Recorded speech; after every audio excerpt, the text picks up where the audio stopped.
Friends, listen, gather around the digital campfire, if you will. We find ourselves in a strange, liminal space, a realm of podcasts and elk meat, of DMT and jujitsu. We speak, of course, of Joe Rogan. Now consider this: a stand-up comic, a Fear Factor host, a UFC commentator, a purveyor of elk-based sustenance, and a conduit. A conduit for ideas. A torrent of them. From the mundane to the mind-bending. From the historical to the hallucinatory. This man, Joe Rogan, he sits in that studio, that almost Spartan space, and he listens. He engages.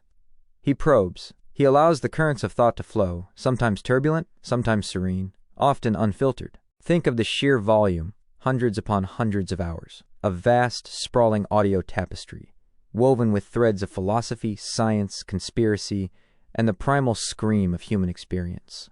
He's not a scholar, not in the traditional sense.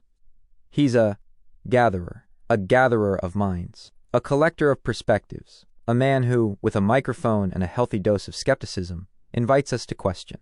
And question we do. We question the nature of consciousness, the origins of civilization, the legitimacy of our institutions. We delve into the depths of the human psyche, exploring the dark corners of our fears and the soaring heights of our aspirations. We ponder the implications of artificial intelligence, the mysteries of the cosmos, and the sheer, brutal reality of survival. He's been called a provocateur, a purveyor of misinformation, a voice of the disenfranchised. He's been praised as a free thinker, a champion of open discourse, a modern-day Socrates. Regardless of your opinion, one cannot deny the sheer impact. He has created a platform, a forum, a digital agora where ideas clash and coalesce, where the boundaries of acceptable conversation are often blurred. Consider the sheer diversity of his guests. From astrophysicists to psychedelic researchers, from historians to hunters, from comedians to, well, you know.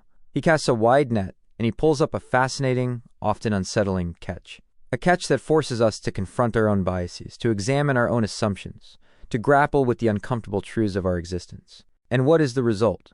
What is the legacy? It is unclear. The story is still being written. The currents are still flowing. But one thing is certain. Joe Rogan has carved out a space in the digital wilderness. A space where the human voice, raw and unfiltered, echoes into the vast expanse of the information age. A space where we are invited, nay, compelled, to think,